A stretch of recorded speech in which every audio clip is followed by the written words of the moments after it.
last thing, you say protest. So me say as a civil society heads, and you submitted your bill to the Supreme Court, and now the rule against you, and you talk about protest. So me be wondering whether it does protest being necessary, whether the Supreme Court already deny you the bill. Well, we just established by the details of the Constitution of Liberia that the Supreme Court may be the final arbiter of justice in all matters of rule of law, in matters of interpreting constitutional law. Regardless, the Supreme Court does not exercise final jurisdiction on grievances that are largely political and that are based on its failure to address the rights and the privileges of Liberian citizens who may feel aggrieved by rulings that are biased and politicized. We believe that the ruling that has been released by the Justice in Chambers of the Supreme Court, Madam Celine D. Clinton Johnson, is not only biased, it's not only business, does not only violate the fundamental rights of all Liberian citizens, motorcyclists, and tricyclists, but is also influenced by the executive branch of government. Justice Johnson is an appointee of President Boakai. By the history, I think, and this is speculative, that he was doing a favor for his friend, one Honorable Johnson, who recommended his wife to be appointed on the Supreme Court bench as a justice. That was how Madam Clinton Johnson became a justice at the Supreme Court. So, regardless of this history, this relationship, or the proximity that she holds to the president, her appointment places a moral, ethical, and legal responsibility to execute justice in the interest or in favor of the rule of law, in favor of the due process of law. The work of judges is not to take sides in judicial matters or issues of grievances. The work of judges, be it Supreme Court or otherwise, is to interpret the law, regardless of which side interpretation may favor. Nevertheless, it is unfortunate that the activities, and this is rooted in my experience at the hearing, at the initial hearing that was conducted by Justice Clinton. My experience and the experience of all the other aggrieved parties that were present established a pattern of prejudices that was instituted by Madam Johnson. In fact, during the hearing, the quote-unquote hearing that was called, which in my view sort of legitimates the no-go zone or the police restriction rather than declare fair judgment, the Justice in Chambers was more like the prosecutor. In fact, she defended the action more than government lawyers that have been summoned to defend why the prohibition should not allow. So when a justice in chamber goes the extra mile, assume the position of a prosecutor on behalf of government, we are left with no other option but to believe that the executive branch is influencing the details of that process. So based on this proximity with the president and based on what she demonstrably executed at the hearing, it is clear that President Boakai influenced the outcome of the Supreme Court, that Supreme Court hearing, and that the opinion that was released today that trashes the legitimate rights and concerns of motorbike riders and keke riders has empowered the police or has weaponized the police to continue to mastermind mayhem, to inflict harm, to brutalize innocent Liberian citizens that are simply exercising their right to free movement. Because it is, in my view, still unconstitutional for the Liberian National Police to decide where you can go and where you cannot go. Movement of people is a fundamental right and should not be stopped. But unfortunately, the ruling of Madam Clinton Johnson has expressed hatred, or is an expression of hatred against a select groupings of the Liberian population that may not want to be seen in the premises of the Republic. So yes, the protest action is made necessary by the fact that the only corridors where these bike riders who are Liberian citizens and are paying taxes could have gone to for justice has been denied. That door has been closed. Not closed because they broke the law, closed because the executive branch of government does not want to see motorbike riders operating within the confines of Monrovia, even though they pay their taxes, they insure their bags, they are in strict compliance with the law, but nevertheless, that couldn't stop the justice in chambers for interpreting the law on their behalf. So that protest action will seek to rally all aggrieved Liberians, not just motorbike riders, aggrieved civil servants, aggrieved members of the police force that were dancers unjustifiably, aggrieved marketeers, aggrieved healthcare workers, people that are aggrieved by the economic hardship that is confronting Liberia will also be rallied. So we have announced today, as I'm reiterating, that in the coming days or weeks, we will put out a set date and time where this mass-based protest about good governance, about the rule of law, is going to be staged peacefully to consult for the common good and ensure that the corrupt decadence of our country is shaken and uprooted.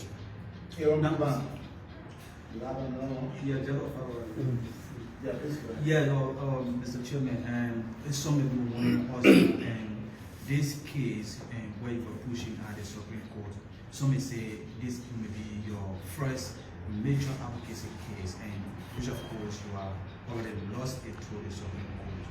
I mean, how confident, how strong you are, your institution are to be advocating for Liberia? Well, this is not my major. If you want to be honest, if you were of age enough to remember the history of Liberia's post-conflict advocacy process, you wouldn't have difficulty remembering Mobile Molu from 2005 all the way forward.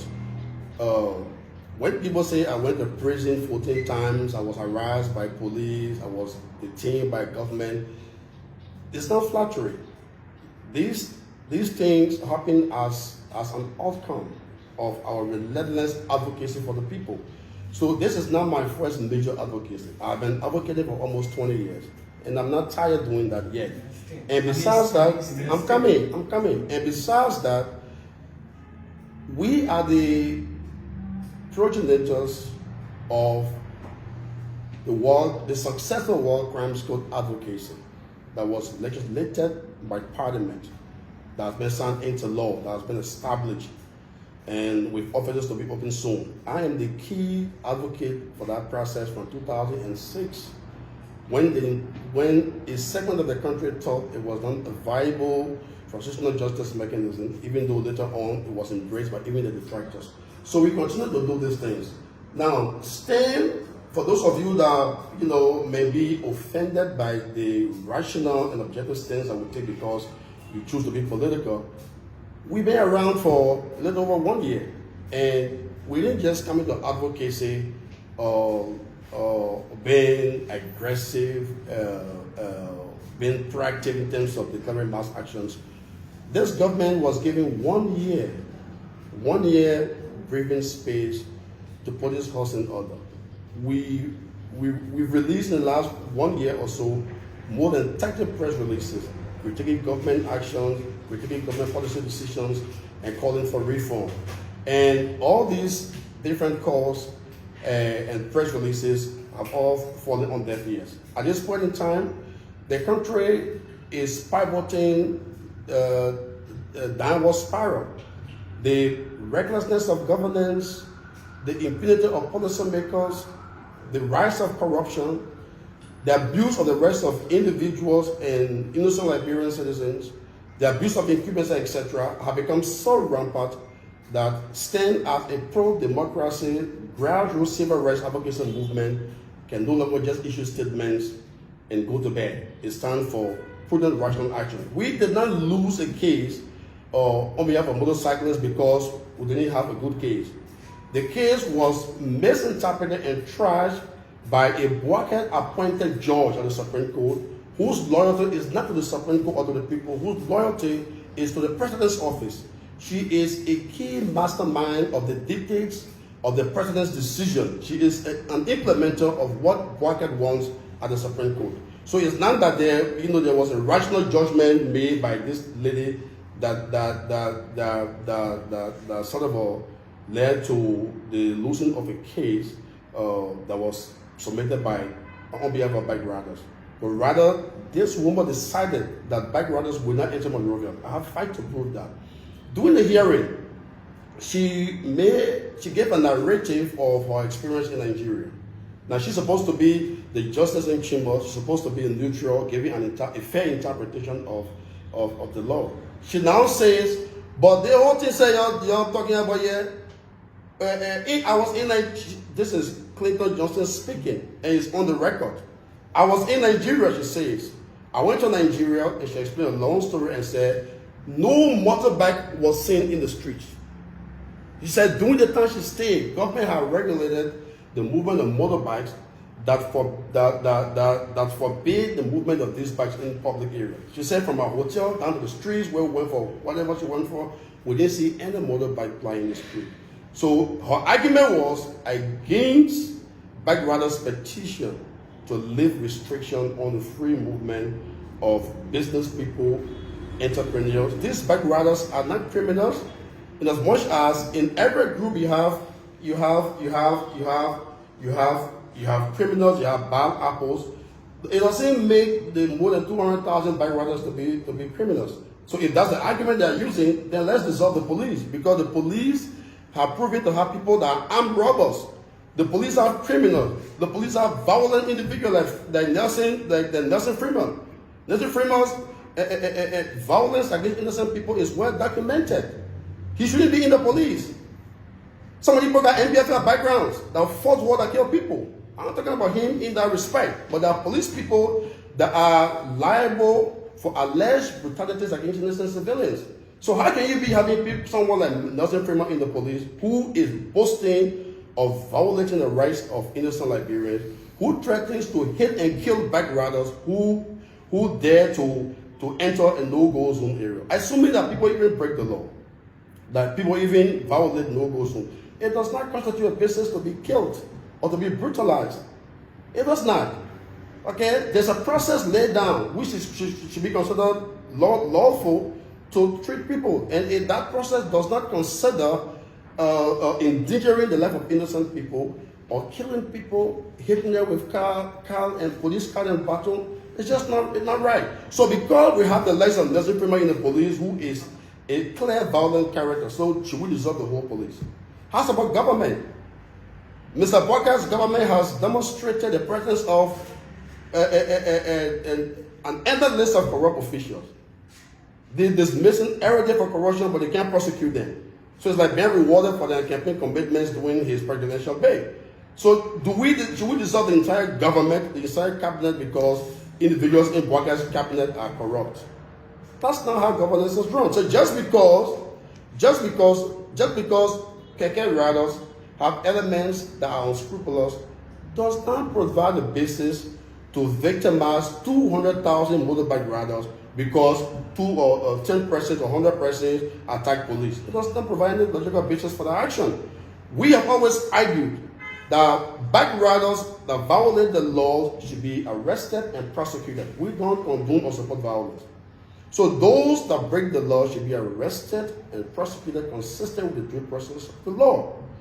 But you cannot leave the violators or perpetrators of violence and you penalize 200,000 people or more and say you cannot count them on Monrovia because on the day that they continue trucking, one of your friends, you attack police officers. Those who masterminded or perpetrated that attack should have been arrested and prosecuted consistent with the rule of law. But police has placed checkpoints everywhere only because of bike riders. This is wrong. How's about truck drivers who are driving road unwanted vehicles that is the source of major accidents killing Liberians from time to time? One of the evidences is what happened at on Crown Hill. The actual wasn't road worthy, but the police sat down there and allowed the truck to pass their checkpoint. But they were arrested at the same checkpoint a bike rider who they claimed violated. This is an injustice and should not be allowed to stand. And the fact that Justice Johnson has ruled to the contrary in an unjust manner against bike riders' legitimate concerns and petition about the rule of law, which is fundamental. The right to move freely is inalienable, is fundamental. It's a God-given right.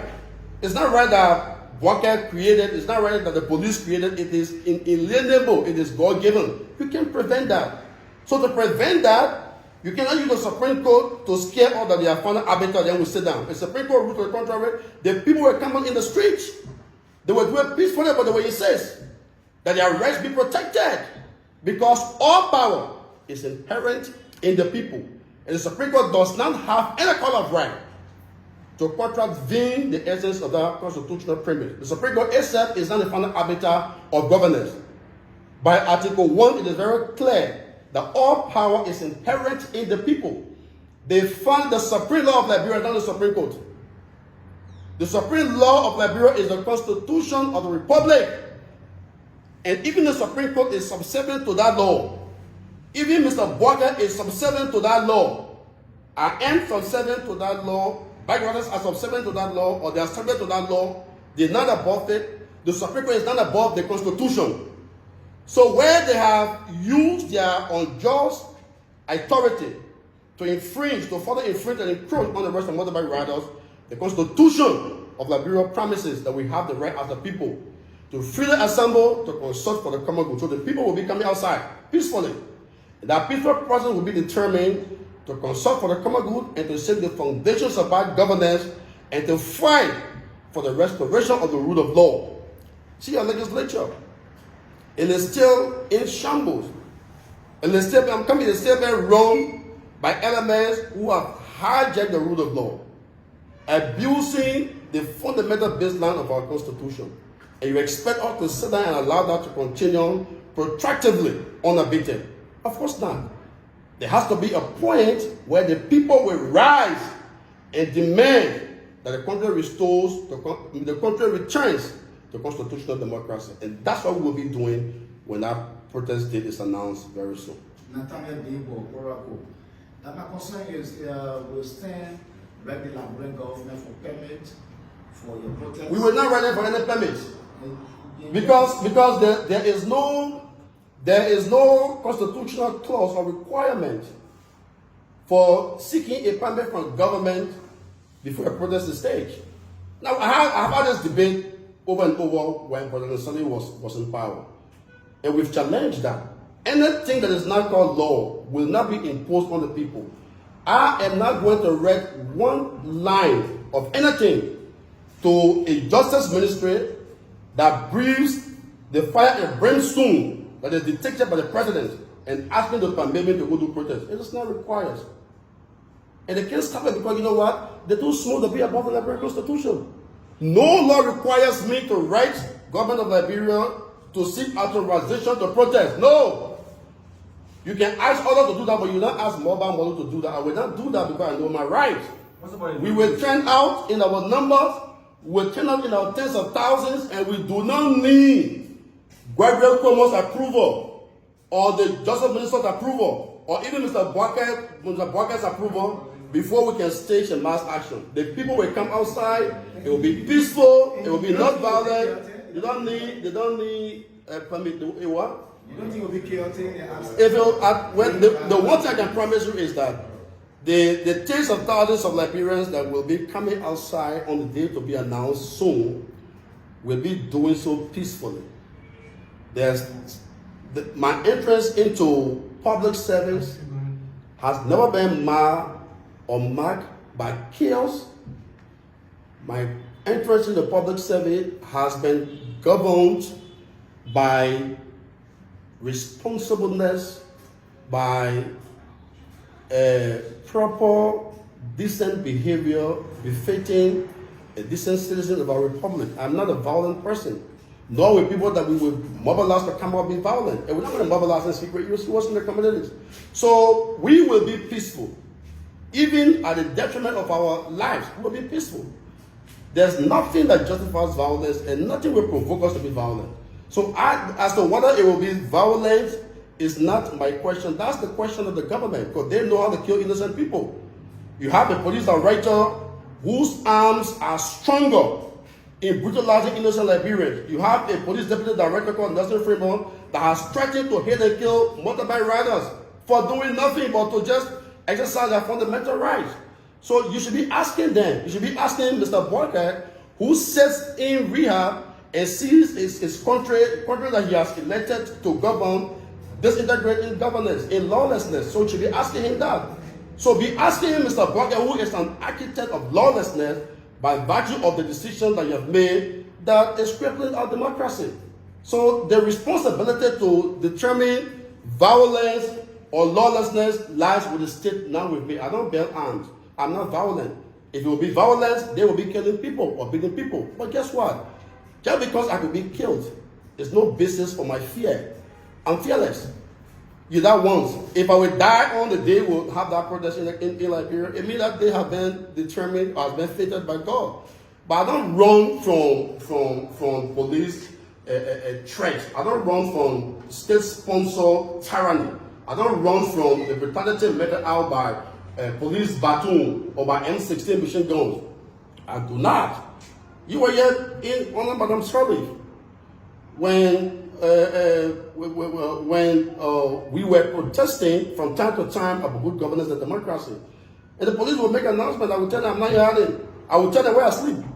I would send text to the police director. I said, I'm sleeping here tonight. You don't have to go look for me. I'm here. You want to arrest me? I'm in the open. You don't have to spend taxpayers' money to go look for mobile. I'm in the street. I don't have security. Because my security is in the people. I'm always confident with my security being resident with the people, because you know what? The day you start getting afraid of the people, it means you started doing wrong things. I'm always in the service of the people. So I don't need bodyguards when I go among the people.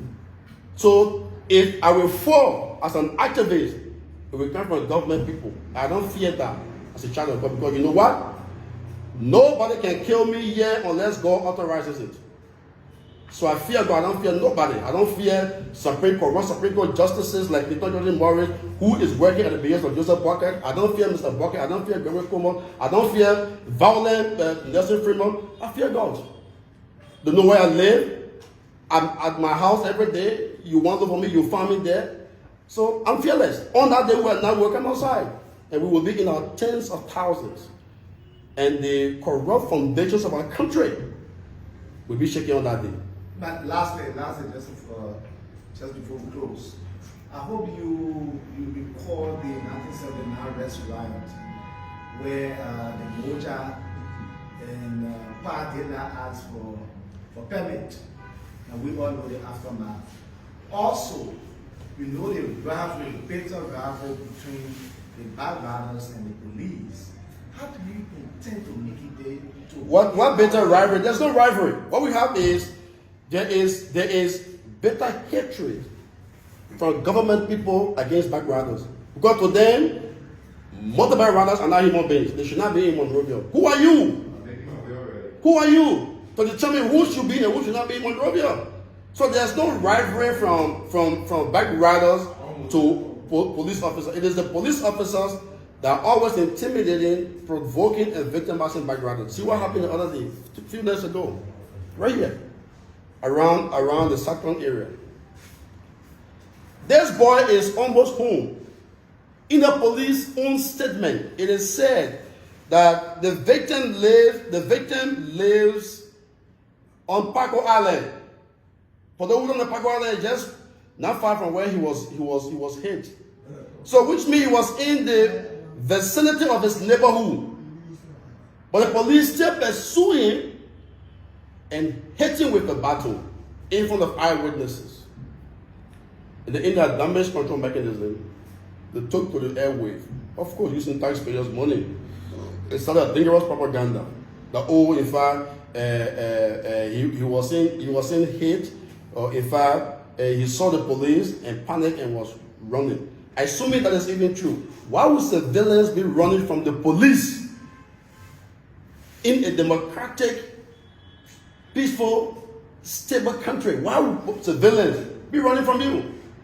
People should be running from the police when they are left, when their safety is threatened. But instead, they are running from the police. So where are we headed? And Mr. Boakai sits in rehab, they're sleeping, and is not concerned about these things.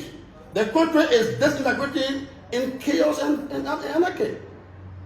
They beat the boy, they victimize him. And then because they were under public pressure, they went to the hospital and forced him from the hospital bed just to do photo op, to do a video recording, to legitimize their argument in the public that he was alive. Who does that? You almost killed this guy for doing nothing wrong. He's in a hospital. And then because you have a political agenda to justify the narrative, you dress him horribly and force him out into, before the camera to shoot a short video in justification of the action.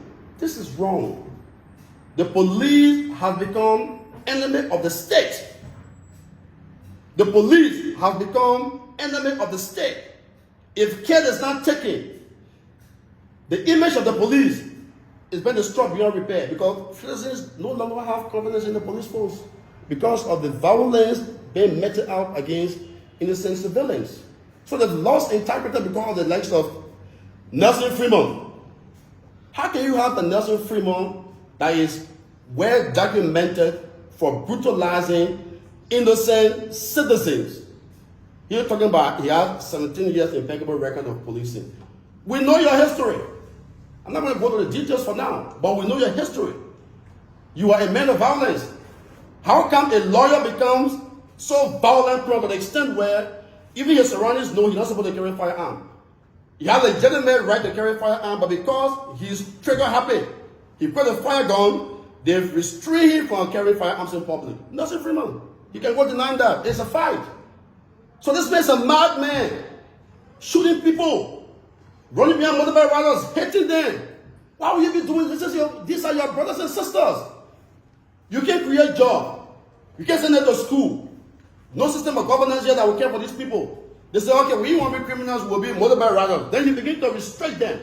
But before that, you take their money, register their bags, buy reflective jackets, wearing their helmets, got their licenses. It means they are contributing to the tax corpus that pay Mr. Cuomo, that pay Nelson Fremont, that even put fuel in Boakai's jet when he's traveling to go on his how you call it, Epicurean bonanza. And then you say that you can take their money, but you can't allow them to go to Monrovia. You know what you've done? That decision will have an adverse effect on academic productivity. It will have an adverse effect on our human resource progress. How do you expect students to go to school? There's no sustainable means of transportation in our country.